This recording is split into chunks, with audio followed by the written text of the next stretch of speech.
bobcat here we just caught. About a young cat. He's about half grown. Pretty good spot. We own a new place. We're actually doing some damage control beaver work on this place, and the guy told us, to trap everything else while we're in here. We're in some territory here that we're surrounded by 3 big timber companies, and it's just wide open, vast in here. Not a lot of traffic in this area. There's other places it is, but we're excited about this bobcat. This is my second cat for the season. We just opened up, got traffic, got a little late start on our traffic, but we got a good-looking bobcat and a young cat. We're gonna try and get him out here. And, let me show you a little bit about where we at though. On this thing, I'll show you a little bit more about where we at. He's ornery. All right, let me show you a little bit about where we at. See where my wheeler's sitting. We're kind of sitting up on top of a hill. I found this spot yesterday when I put this set out, and what we've got here, if you look, just something to keep in mind when you're looking for cats. This is ideal cat country. Matter of fact, right off this hill here, on to the right of the four-wheeler, there's a ditch that runs right through there. But if you look up on top of that hill, that is nothing but cut over sage grass, blackberry briars, just thickets everywhere. They cut this over and replanted it in pine. But that ditch runs right along that ridge of that cutover. And then if you look right over here, we got a pine thicket right through here. So there you go. I mean, we've got a four-wheeler trail coming right up through. This cat's they're gonna hunt these edges. They're edge-oriented, and they like thick edges with thickets and stuff. They hunt birds and mice and rabbits and such as that. So he come right up here on top of this kind of hill, and I had a little side attractor hanging up here, kind of got his attention. We had some, I think it was like some old pearl and some cold gland lure there that we were using, and that cat worked right through here in here on it. So there he is, a pretty good looking little old cat. I'm gonna get him out. We got about 25 more sets to check on this place today, so we got a bunch of beaver and everything else too. What I've been doing, somebody showed me that we use this polyfill a lot, especially on these cat sets. It works good. But you see that? I had caught that cat, and that polyfill was still under the pan. There you go. You ain't got to be digging in your pocket getting out another pan cover or whatever. This polyfill works great. So let me get in here. I'm going to show you how I had this set down, and we'll get it remade back and get on the road and go check some more. All right, y'all. We're out here on a property. It's a big timber company called me and wanted me to do some beaver trapping for them. They've got a mess, I'm telling you. These beavers got this pipe stopped up. There's a culvert right here I'm standing on. It's old four-wheeler road, what have you, comes through here. It used to be our original road, and the beavers have got it all stopped up. I made 2 sets on this culvert. I had a drowner set going off the front, off the culvert back out into the deep water with a TS-85, and then I got a conibear in the pipe. There's a drain coming over here. There's just a wore-out trail, but I have nothing there.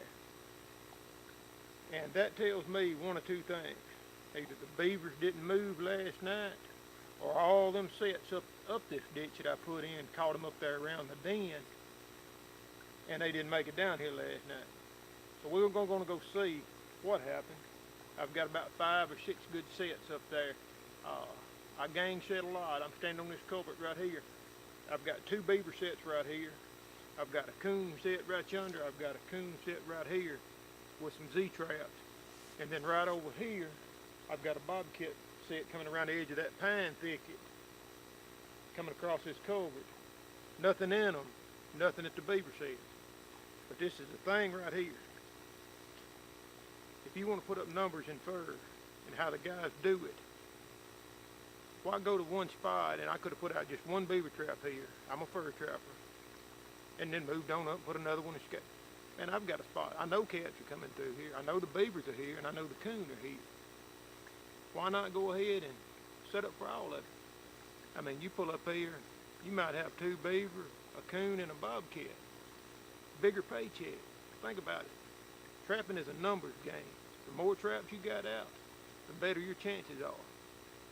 I mean, if you ain't playing but 1 card, and you can play 15 to win, do it. So anyway, that's just a little something I've learned over the years, and I learned it the hard way. I had an old trapper told me that good enough place for 1 trap, more than likely it's good enough for 2 or 3. So just keep that in mind when you're out setting your traps. Let's go check these traps up here and see why we ain't got no beavers down here. And it may not be nothing up there, but we'll go see. I just got a feeling that there's got to be some up there because it's just too good a spot and the weather was good enough. These beavers should have moved last night. So let's go see what happens.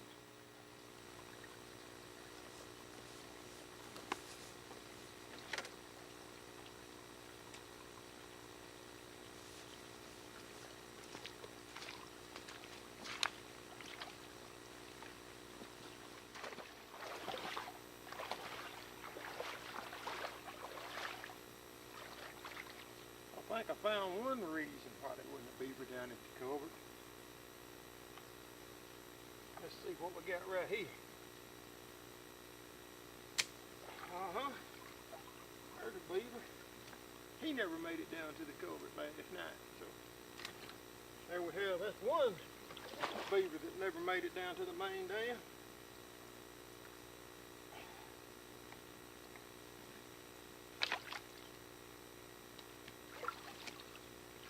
Can't get him out.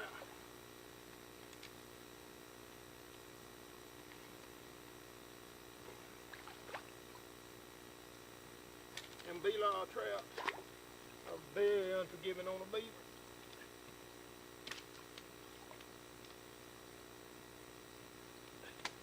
They don't play.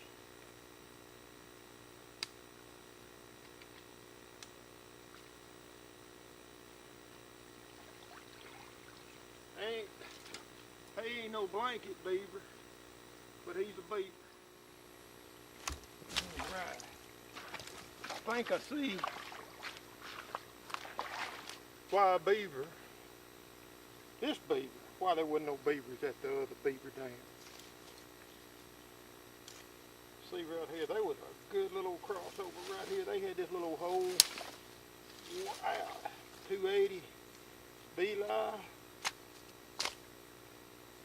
See if we can't get him out of here. Remember, it pays, especially when you're doing damage control work, it pays to game set. I mean, I'm having to drive 72 miles one way to trap these beavers for this guy.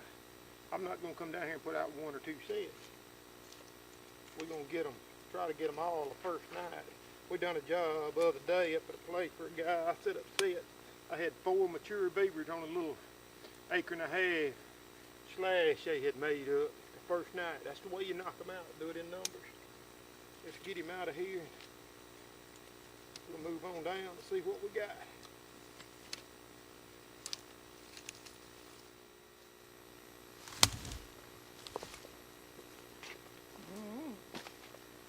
According to the way this snare is, I'm going to say this is another reason there wasn't no beavers at the main beaver dam.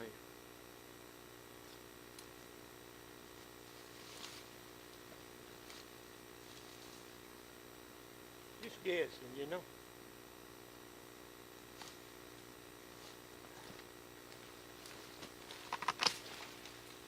We may have a problem here. Whatever's on the end of that table that's got jack tore up, man. Oh yeah, look at this. I'm gonna say,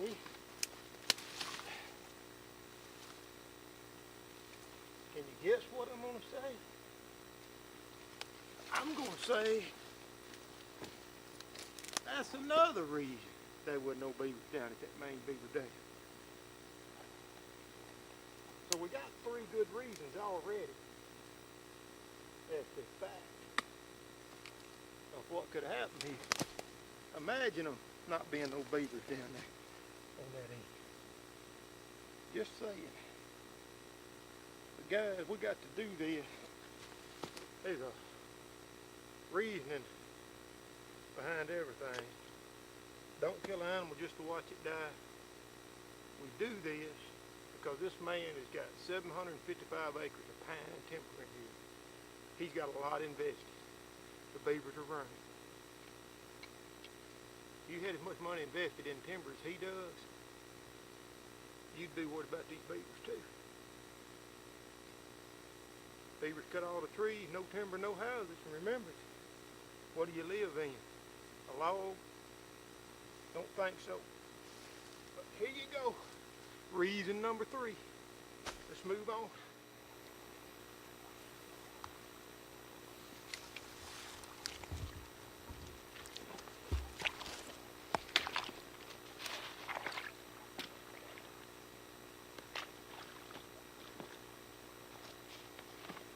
And I think I have found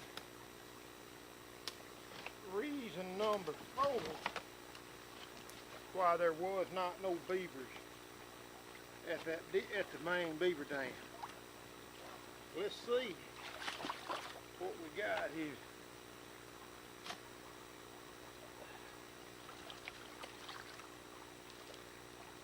Well, looky here. Imagine that.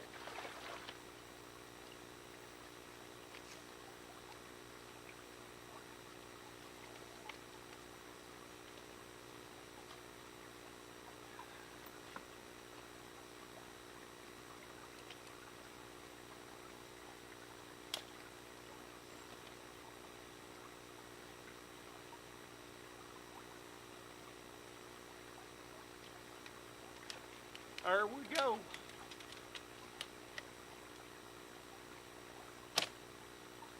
Another reason there wasn't no more of it to main dam. I'm telling you, these ain't the greatest, biggest beavers in the world, but they're beavers anyway, so there he is.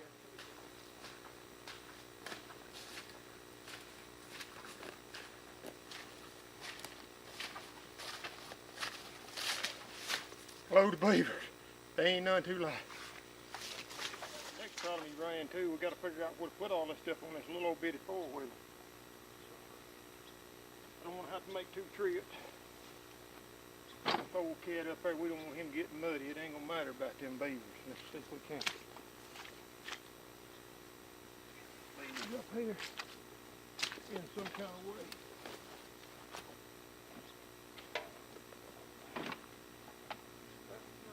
There. Maybe that in the ride right there.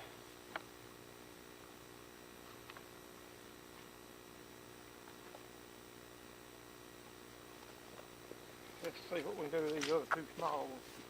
They all small already.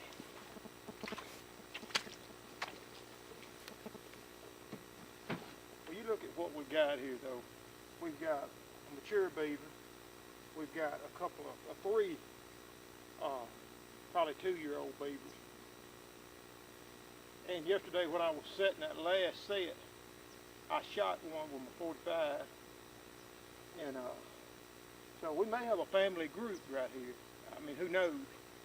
But maybe this will take care of the whole problem. I hope so. But we're going to run a couple more sets, a couple more times here and make sure. I'm going to have a guy come in and blow some beaver down and take care of it for him.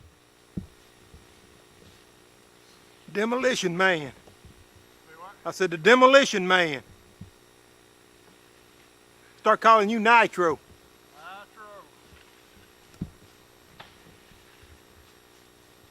If he don't get any steeper, I'm gonna have to eat some nitro.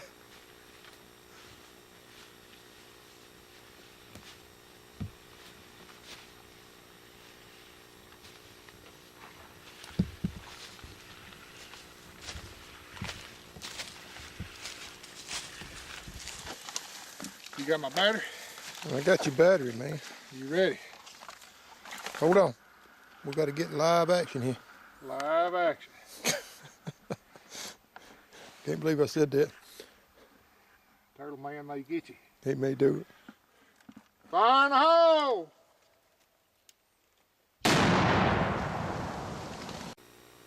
Fire in the hole!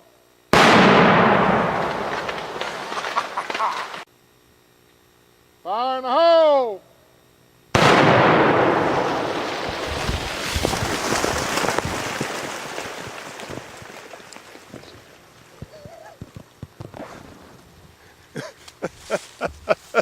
That's what I'm talking about.